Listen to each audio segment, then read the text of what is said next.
And now it's time for Windy City Sports Talk. And your host, Ryan Young.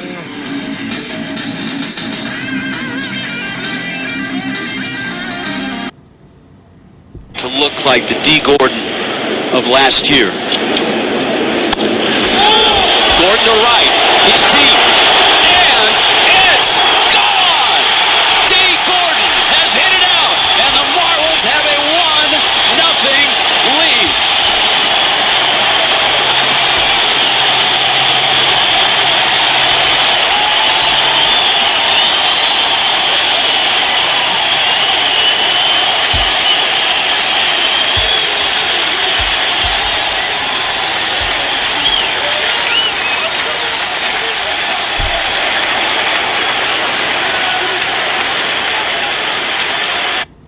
Hello, Chicago. Welcome to this live Tuesday, September the 29th or 27th edition of Windy City Sports Talk. I am Ryan Young. What you just heard was courtesy of Fox Sports Florida and the MLB At Bat app.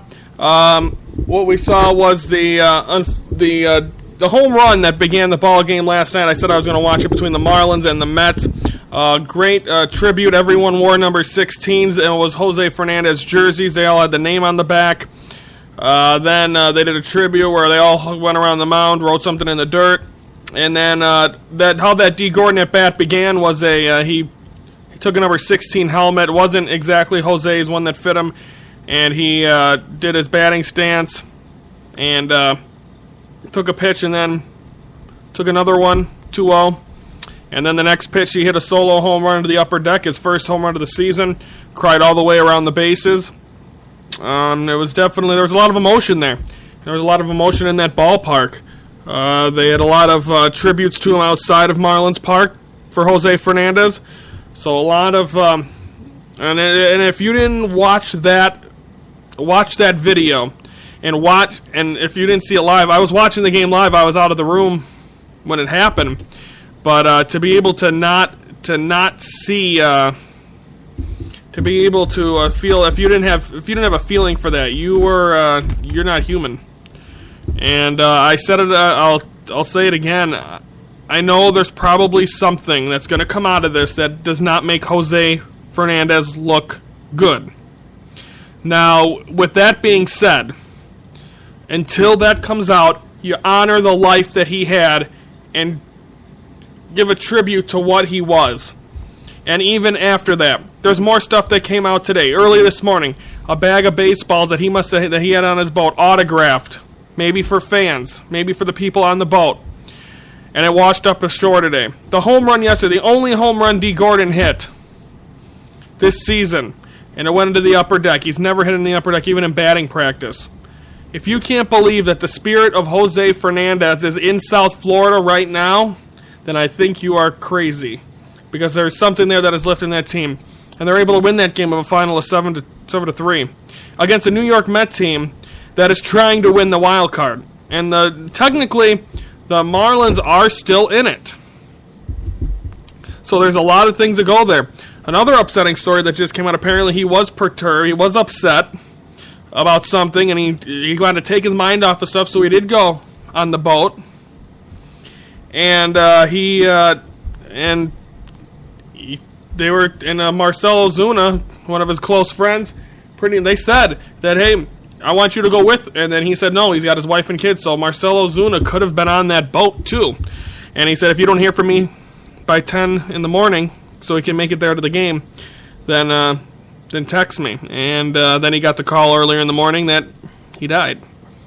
So still a tragic story, and I'm sure pieces of this is going to continue to come out, and until it does, I'm not going to judge on if anything did happen.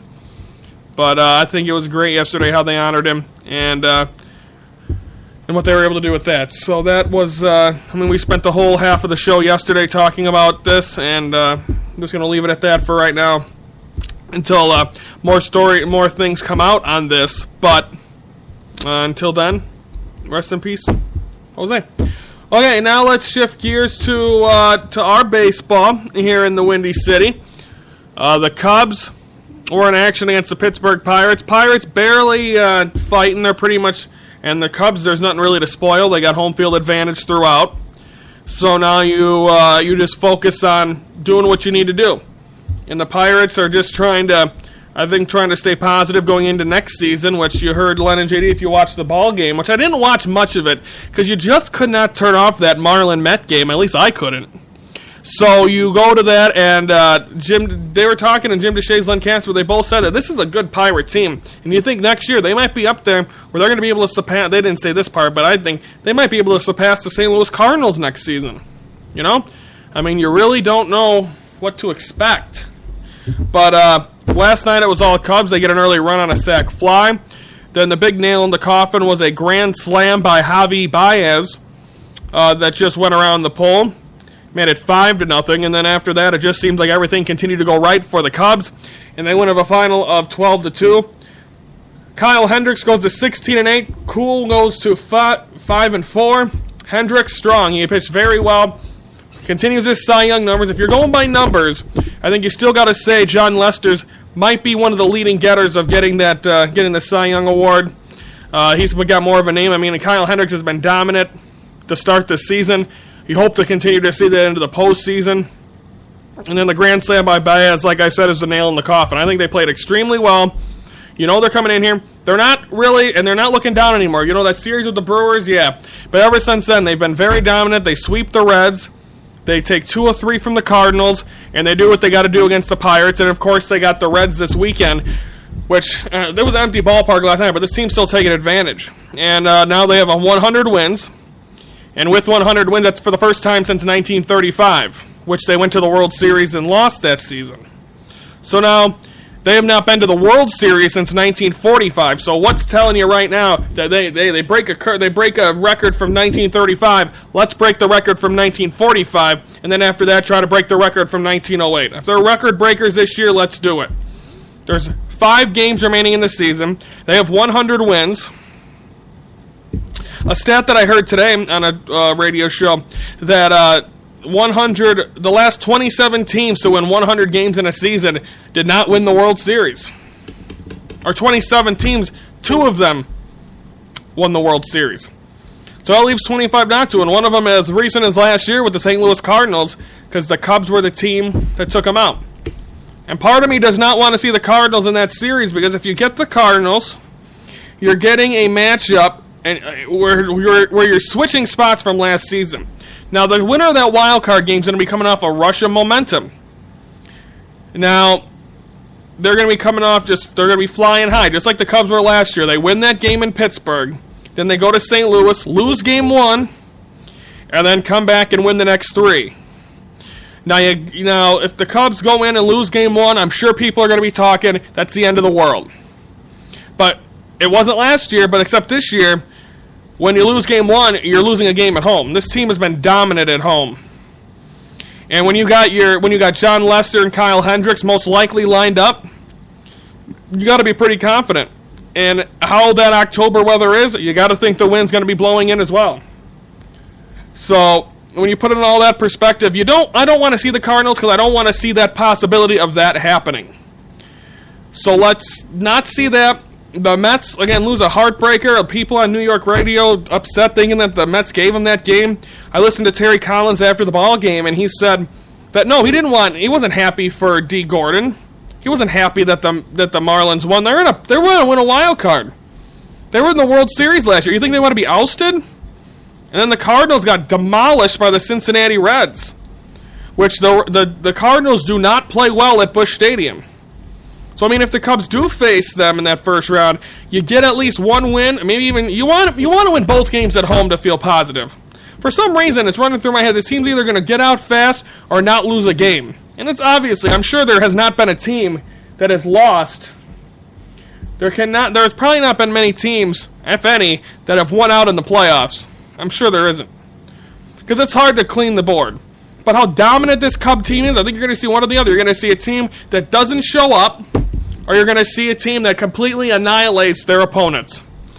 Because whoever wins that Dodger National Series isn't coming in 100%. The Dodgers, don't forget, in 2008 swept the Cubs. They're a completely different team. But it's still a team that's looking to do something, you know? And And you got the Nationals who are still trying to figure out what they're going to do after Max Scherzer, because now Steven Strasburg's out. I think Gio Gonzalez is still alive, but still, it's going to be interesting. And we keep talking a lot of preview, and finally after this weekend, starting Monday, we start to finally find out who it is, who they're facing, and really dig down deep and see what's happening. And hopefully, I'm looking forward to that. I think it's going to be a fun weekend baseball-wise, because you're finally, all the pieces, for pretty much for the division, have come into place. Now when you look at the wild cards, that's a little different. I think you're going to be going into the weekend still not knowing who's going to represent the wild card. I think the American League getting more clear with the Orioles and the Blue Jays, but the National League, there's 3 teams in it, and I think if the Giants lose tonight, and maybe even tomorrow, and the Marlins continue to ride this momentum, I think they're in the conversation going into the weekend. But it'll be very tough. Now they lost. That game Sunday was canceled. If that game becomes a game that they actually need to make up and they make a push, they would make that up Monday. Now, do I think there's going to be baseball played Monday, whether it's that game or a one-game playoff? I don't know. Because to play a one-game playoff, to get to the one-game playoff, you'd be playing all this time, Sunday, Monday, then Wednesday. Then you get ready to play the Cubs on Friday. So a lot of interesting things going to happen, and a lot of things still got to play out, and we're less than a week away. I mean, last year you knew it was Cubs-Pirates in Pittsburgh until the location, I think, was still up in the air by the last day of the season, but still, a lot of interesting things. And don't forget, all the games begin at the same time the last day of the year. I believe at 2 o'clock, 2 p.m. Central, and I think that makes it fun as well. But I think you mainly will be switching through the Giants. You'll be switching through the Giants and Cardinals games. Giants will be facing the Dodgers, and the Cardinals will be facing the Reds, I think. So, the Cubs are facing the Reds. Cardinals must be facing the Pirates, I'm thinking. So that's that. And I'm going to continue to talk playoff talk, but a lot more obviously next week as we go from Friday. We go from Monday. We'll talk Monday to after the show Friday is when they finally play a game. But again, we'll have a lot of stuff to recap and preview. One-game playoffs, the wild card games, and then we'll finally get a chance to find out on Thursday. Thursday starts the playoffs, the division series. So we'll still have stuff to talk about in the months of everything else. So that's all exciting. But still got regular season to cover this week. Of course, we're live all this week and Monday and Tuesday next week. I'll try to give you live coverage next week. Depending, I got to work Wednesday, Thursday, Friday, and I want to do a live show Friday to try to get ready for the playoffs. Maybe Papa Sean the Big Galoot will be in, depending on what time they do play, because, of course, no times have been announced. Okay, let's shift from the north side to the south side. Sox and Rays start a 4-game series tonight, or it should be last night, and it was behind a Justin Morneau home run. James Shields gets the win, and the Sox win at 7-1. A good outing from James Shields, and I think part of him knows that, hey, I'm playing for a job. I'm coming out there, I got to win. And that's exactly what he did last night, because, of course, I'm not sure, probably with being traded, his contract's probably up. Which, if his contract is up, means that he's got to play well if he wants to go here, because you don't want to have he's 6-18. I mean, that's still a terrible record. But to come out, I believe he'll have one more start this weekend against the Minnesota Twins.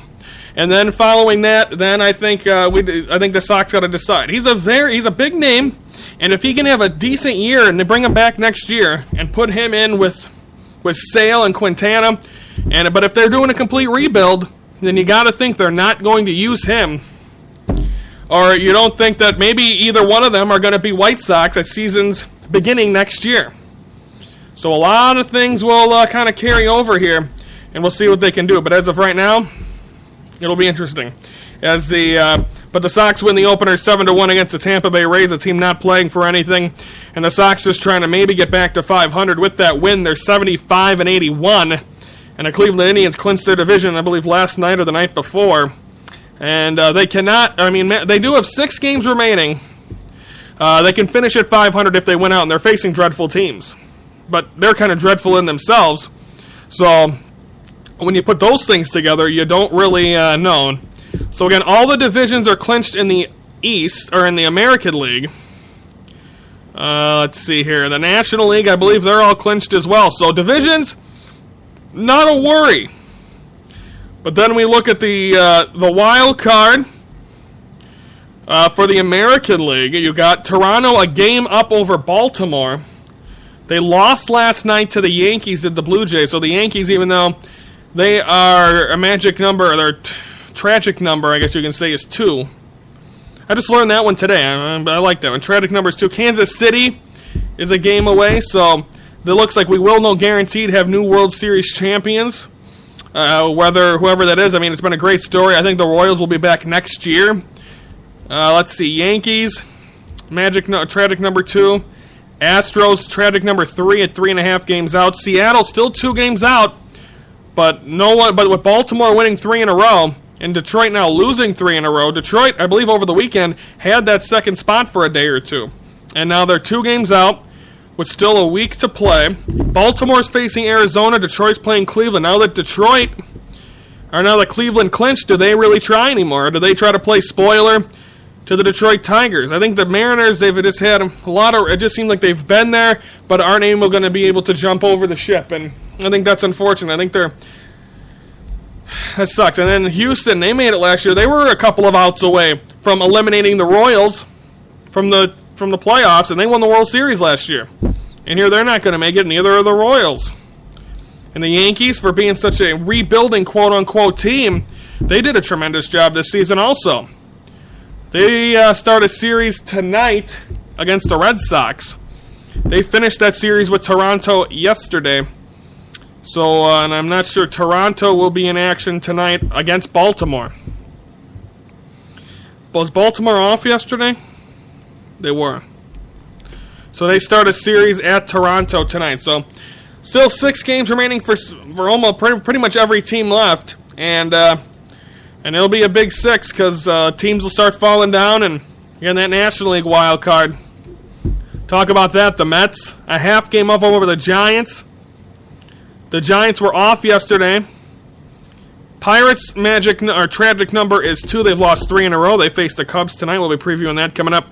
Marlins' tragic number is 2. So a loss by them tonight and a Giant win will eliminate them. Cardinals are a game out. They got smashed 15-2 last night by the Reds. Cardinals do not play well at home, and it's going to be tough for them. And I want to say it's Pittsburgh this weekend. So Cardinals, I think, might be the odd team out. And I said over the weekend, I think I said it was Giants Mets, or Mets Giants Cardinals. I think that's what I called it. And it's still that. Now, will it be at the end of Sunday? I don't know. But as of right now, so the Sox get a win, their final homestand of the regular season before, what is it, something rate, guaranteed rate field starts next year. But obviously the Sox get put on the back burner. Yesterday was Bulls Media Day, but that all basketball kind of gets put on. I mean, the Hawks will be starting up soon. We'll be trying to kind of just briefly talking about that, but really getting in depth with the postseason of baseball, as hockey will just be coming into form coming up in the next couple of weeks. But as of right now, so the Cubs win 12-2, Sox win 7-1. It's time for the Windy City Sports Minute. This is your Windy City Sports Minute for Tuesday, September the 27th. The Cubs beat the Pirates in Game 1 of a 4-game series of a final of 12-2 behind a Javier Baez grand slam. Then on the south side of Chicago, the Sox behind a Justin Morneau big home run defeat the Rays of a final of 7-1. Cubs tonight, Game 2, 6 p.m. Comcast Sportsnet with the Pirates, Lackey against Vogelsong. And on the south side of town, it'll be Cobb going up against Chris Sale, Sox Rays, 7 p.m. Comcast Sportsnet. Plus, also last night in the first game since Jose Fernandez's death, D. Gordon hits a leadoff home run, and the Marlins win that one of a final of 7-2. Over the wild card leading New York Mets. That is your Windy City Sports Minute. Now back to Windy City Sports Talk. Welcome back here to Windy City Sports Talk. That was the Windy City Sports Minute. Glad to be here, and of course we recapped a lot for the first 20 minutes. We got 10 minutes remaining, some previewing left. We talked a little bit more about Jose Fernandez, and again, we probably won't bring it up as much until we get some more news, but it seems like every single day there seems to be more news out on this. Also like to send out thoughts and prayers to my aunt who Jan, who is going through, she has liver cancer. And they found out today that she will be in about 4 p.m. today. She will be having her liver transplant. It's a serious surgery, and they're hoping that, it's something that you cannot come out of. There's a chance, so thoughts are with her, and just send your thoughts and prayers her way. And I'll be addressing her more on the Ringside Report coming up this upcoming week. But best wishes, and I'll give you guys an update when I hear it. About a 6 to 8 hour surgery. My mom just left for Milwaukee, so send your thoughts and prayers to her. And I'll be thinking about you. Well, it's time to preview Cubs-Pirates tonight, Game 2. That game will just be getting ready at about 6 p.m. Central on Comcast Sportsnet. John Lackey at 10-8 with a 339 against Ryan Vogelsong, 3-6 with a 485. I think right here you got to think Cubs have an opportunity to win this game. Like I said, the Pirates, I think, are they mathematically eliminated? I think it's magic. Like I said, tragic numbers 2. So there's still a possibility for them to come on and fight back. Now, will they? Probably not. I think a lot of things did not go their way this season, so I think that's what hurts them at this point. So when you have that, I think they're just playing it out. That ballpark was empty last night. And remember how loud and exciting that place was for that one-game playoff last year. And now you have Lackey 10-8. I think he still worries me too. Not as much as Hamill. And Arrieta, I think, kind of shut me up a little bit in his outing against the Cardinals last Friday. But I still think you gotta hope for him to really step up and do his job. I think Lackey needs to just make sure he stays confident. He's played for a boatload of playoff teams, and he's been in 2 World Series clinchers, and so really it puts in perspective that he needs to be able to pitch well. Because what it's looking like is he would pitch Game 4, which would be the second game in the visiting stadium, the ballpark of either the Giants, the Mets, or the Cardinals, and like I said, he's pitched a couple of clinchers. Why not do it again? But, I don't want it to go to 4. Let's just get it done at 3. This team continues to do tremendous things. Why not? But, it's not going to be that easy because Game 3 is their ace. But they got to, whoever's back's against the wall before that, or after that, we'll have to see. But I think big opportunity for the Cubs here for Lackey to prove that. He's been great. The injury kind of hurt him, but he just seems like to be the guy it looks like, and I believe Joe Mann announced that looks like it's going to be a 11-man pitching, so I think Hamill's going to be the odd man out. I don't think he's going to be the guy that they're going to be looking at. And he shot himself in the foot a few times this year. I think his last outing definitely against the Cardinals, because that's happened on a lot of occasions. So you got to think that now he's just on the wayside. And you got some guys talented in that bullpen. You got Trevor Cahill, who can be long relief as a righty. You got Mike Montgomery as a lefty. You got Travis Wood as a lefty. Them 3 can get the job done. And then if you can get to the back end of that bullpen with Rondon, Strop, or is it Strop, Rondon, and then Aroldis Chapman. If you can get to that, you can get 6 solid innings out of your starters and do that every night, bring in that bullpen with a possible appearance by Montgomery, Wood, or Cahill, I think life is going pretty good. And 6 innings, leaving with the lead with this team is not a lot to ask. But again, the playoffs is a different beast. And we'll see how that beast is. And I think, but Lackey needs to prove something, because like I said, he's going to be in Game 4. What if it's an elimination game for the Cubs? Do they really want John Lackey out there, or do they stick that because Game 1 would be Friday, Game 3, or it would be 4, it'd be Tuesday. So Friday, Saturday, Sunday, Monday, Tuesday, it'd be a day's rest. So you'd probably give Lackey. But then, because if there's a Game 5 at Wrigley, that would be on Thursday, and that would be that would be your number 1. That'd be Lester. I don't know if I could do it. Oh, that'd be hard. To sit and have to deal with that. Oof. So we'll see. But the Cubs tonight, I think Lackey has something to prove.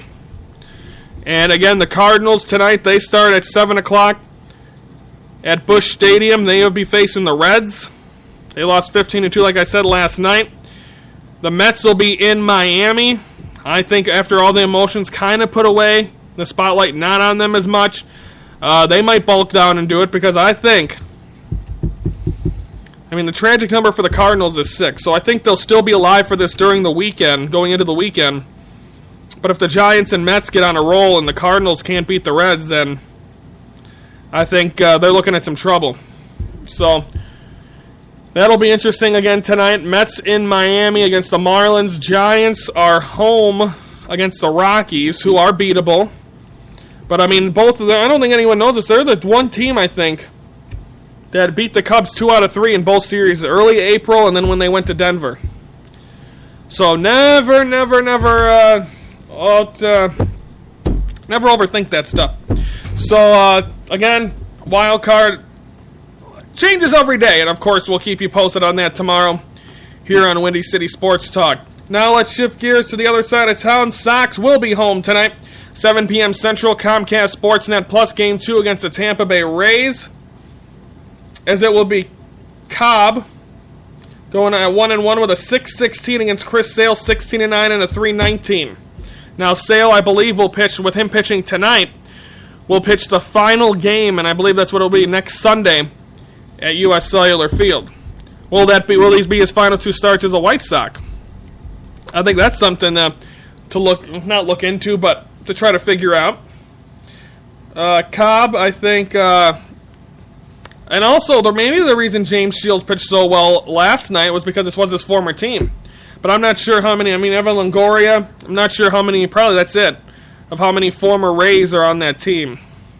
Still, but I think that Alex Cobb, 1-1, 6-16, and if Sale can pitch somewhat good, I think he pitches better at home, and gives him the opportunity to come out there and do his thing, and hopefully probably get a win for the Sox as they try. And again, if they win out, they can get 500. If they lose one more, they're looking at another under 500 season. I think if they get to 500, probably either way, you're going to see Robin Ventura back there next season. I really don't think they're gonna do anything because, like I said, Jerry Reinsdorf is usually loyal to his. I think it's the White Sox, because I shouldn't say, and the Bulls, because Tom Thibodeau would still be the Bulls head coach. But him and Kenny Williams are loyal to their guys, and I think they're going to be loyal to Robin Ventura going into the offseason. So right there should be interesting. Sox, I mean, it's trying to make it as interesting as you can. Both teams just playing out to finish out the season before they look towards their future of next year. Which, I mean, the Sox always start off hot. I mean, they won 20-some games the first couple of months. In that series when they swept in Toronto, I was bought in that this team was going to be a playoff contender. And how fun would that be to have both Chicago teams? I mean, in 2008 that happened. I mean, you had the Brewers, Cubs, and Sox in. None of the 3 teams made it out of the first round. So, you get what you get sometimes. And I don't know if you'll ever get that again, because, I mean, the Brewers, I think, give or take a couple of years, they'll probably be back. But I don't think you really focus on that too much. But so Cubs, Pirates, 6 p.m. tonight, Comcast Sportsnet. Sox, Rays, Game 2 tonight, 7 p.m. Comcast Sportsnet Plus from the south side of Chicago. Lackey and Vogelsong for Cubs, Pirates. Sox and the Rays will be Cobb and Chris Sale. Got to think the Sox are going to prevail. Cubs have been able to hit Ryan Vogelsong. Will they be able to do it again? You never know. So that is everything tonight. Also, the wild card games. Like I said, Mets are in Miami to take on the Marlins.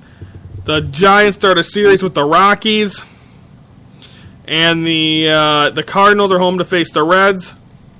So them are the 3 teams as of the National League that have any interest. And we'll have all the recap and the update of everything going on. That'll be tomorrow. We'll recap Cubs-Pirates Game 2, Sox-Rays Game 2, and get you ready for Game 3 of them series. Both of them 4-game series, as there's no off days remaining for either one of these teams, so they'll do that. That's it for me. I'm Ryan Young. Thanks for watching or listening. Have a great day, Chicago.